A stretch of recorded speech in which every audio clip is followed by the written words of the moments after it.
My eyes burst open, and I was back in the steel bed in the dark room, right where I started. Confused, I looked around.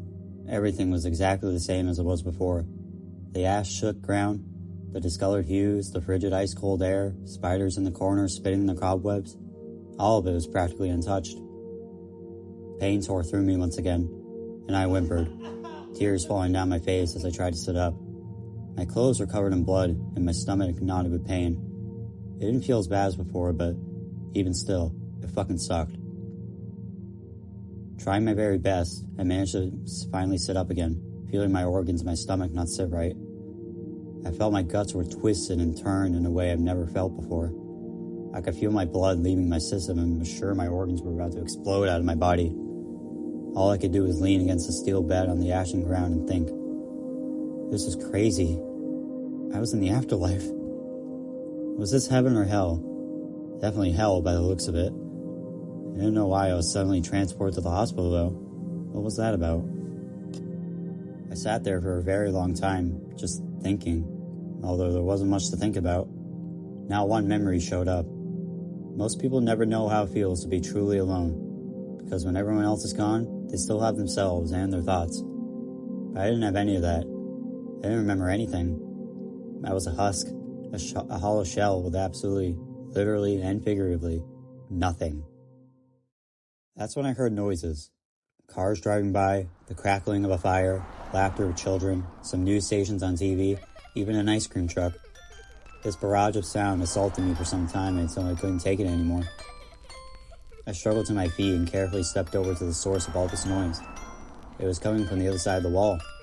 The door. It had to be the door. It was in a different place than before, in the bottom right corner. When I blinked, the rusty door handle appeared seemingly out of nowhere.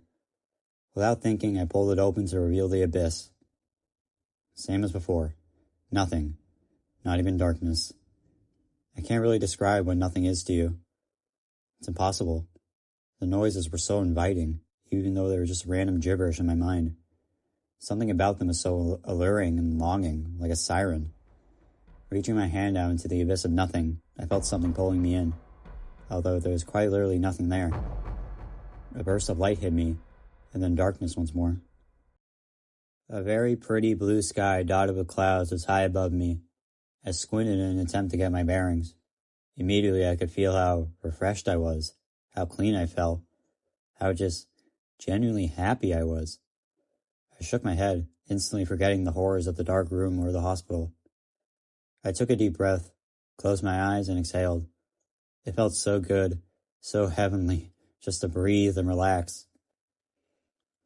For a while, I didn't even realize I was laying in the street until I grazed my hand against the road and got black paint all over my hand. Shaking my head, I looked around at my surroundings. It was a neighborhood, with houses on either side extending so far in either direction that I couldn't see the ends.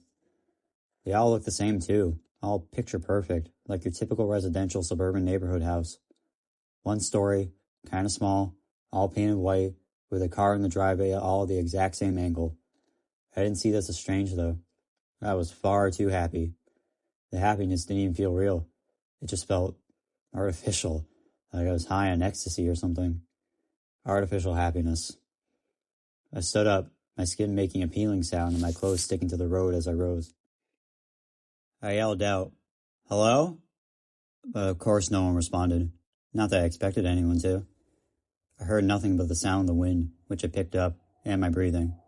It was howling around my face, and I could feel my hair whipping around in a frenzy. Other than that, the world was completely still. Not even any insects to keep me company. There was absolutely no signs of life here. I started to walk down the road. Every time I lifted my feet, they would make peeling sounds. Finally, I looked down and saw that they were covered in inky black paint.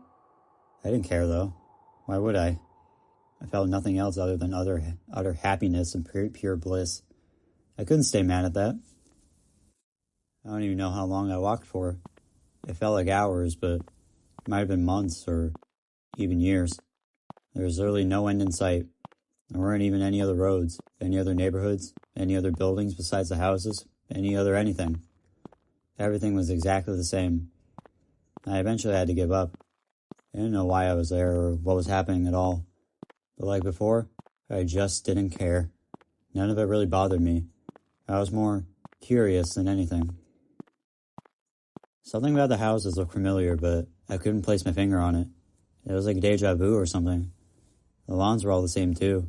A pristine and healthy green, recently mowed. A soccer ball sat still in the driveway by the car, which was also covered in that strange, inky material, while a tricycle leaned up against the mailbox. Looking around the other houses, I noticed they also had soccer balls sitting still on their driveways near the car, and tricycles leaning against their mailboxes. Every single one. They were exact copies of each other, down to the smallest minute detail. I walked over to one of the mailboxes and opened it up. There was an envelope inside, tied with a red ribbon. I ripped it open and read it. Eviction notice. Notice to quit. Date, October 3rd. Tenant. Address. Dear, you are hereby being informed that you currently owe $5,000 in the past due to rent and late charges. The rent due each month is the amount of $500. The rent past due covers a period from... The charges are the amount of $5,500. This is a demand for payment. You must pay the full amount that is stated within this document in the next 10 days. If you fail to make this payment of the amount due, your right to the possession of property will be terminated, and you will be evicted from your place of residence, starting immediately. Only full payment of the amount owed will prevent termination of your lease. No partial payments will be accepted without the written consent of the landlord. Pay rent immediately. Wow, I thought, this shit was getting weirder and weirder. Who could live here, and why were they being evicted? Why couldn't they pay the full amount? I shoved the torn up paper back into the mailbox and looked up to the house I was at. Was anyone home? I doubted it, considering the circumstances. Even so, I had to see inside. Walking up to the house, I felt some sort of pit in my stomach open up. The happiness I felt before started to flee, draining. I started to hear sounds of children, not just from the house, but all around. It wasn't happy children, though. They were hateful and sorrow, crying and yelling. And I started to hear the voices, as if there were two people inside. They were screaming at each other. I tried to understand what they were saying, but it was impossible to make out the volume. All I could make out was the words, "Fuck you," and "Bitch." I reached to open the door, and when I did, all of it went away. It was like something suddenly turned the volume and everything down, leaving me in complete and utter silence once again. I started to look around. The house was as normal as a house could be in this horrific nightmare. The living room had a big couch in it, in front of a big TV with just static playing on it. There was also a kitchen with a table and chairs, and the bathroom was down the hall. It all seemed so normal, just your typical suburban home. A sort of bureau sat on the side with pictures on top. It looked like a family, a mom, a dad, and a son, with their faces smudged out. Something about them seemed familiar, but I couldn't remember. I walked over to the TV and stared at it for a few seconds.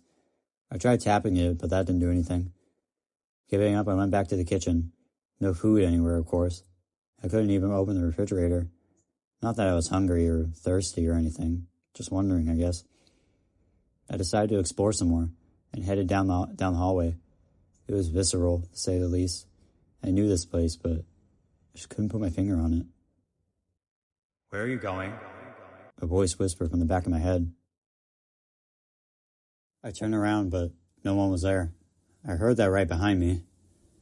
What the hell? I continued walking forward, peering into each room. The bathroom was normal, but had no water in the toilet and a few towels missing on the floor. That's when I came to a certain bedroom.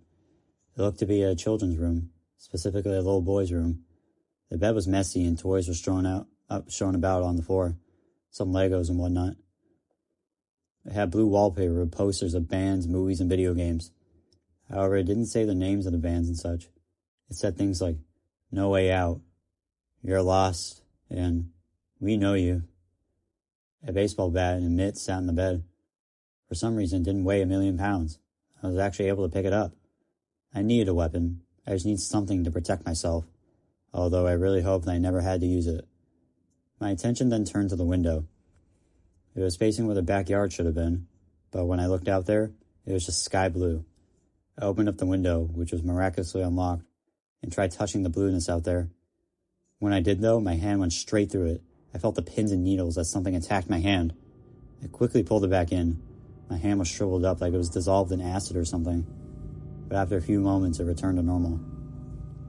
No way I was trying that again. I decided to head out of the room and go back through the house. After leaving and walking away from it, the artificial happiness returned. I felt this overwhelming surge of numb ecstasy and euphoria. I was no longer afraid. I was at peace. I started walking down the infinite street again. It gave me ample time to examine my surroundings. I tried touching the blueness from before again, this time with a baseball bat, but I got the same result each time. It was like a giant wall of sky, if that makes any sense at all. I also noticed how sunny it was, but that was the thing. There was no sun, but light was still coming from somewhere. I didn't know what else to do. I sat down on the sidewalk and just swung the bat around. After a few hours of just mindless but happy pondering, I noticed something way down the street. From where I was, it looked like a red dot. I got up and started walking towards it. The closer I got to it, the more it took shape. It was a man. The same man from the hospital. The long blonde hair, the handsome features, it was all the same. Except this time, he was wearing a scarlet top hat and a matching suit. He also held a cane in his hand. "Hello?" I yelled out to him, but he didn't respond. He just kept staring at me, holding his cane in both of his hands. He didn't move one bit, being still as a statue. I wasn't getting close to him no matter how much I tried. He kept proceeding further and further away. The more I walked, the more the happiness inside me started to flee. It was replaced by anger, hatred, and pure malice. I don't know why, but I wanted to kill him. I could never reach him. I started to feel sharp pain all over my body. I looked down and saw that my clothes and skin were all peeling away, ripping and tearing like a butcher shredding a slab of meat. I fell down to the ground as my feet were stripped of skin and muscle. I vomited all over the black inky pavement. I looked up at the man with my dying eyes, and just as I was about to let go and let my soul take its last breath, I heard him mutter 5 words. His voice was soft, yet loud, and it pierced through my soul, and I was no longer alone. "You will never be free." The last thing I remembered before blacking out again was looking at my hands and seeing my skin melt and my bony fingers dissolving into ash.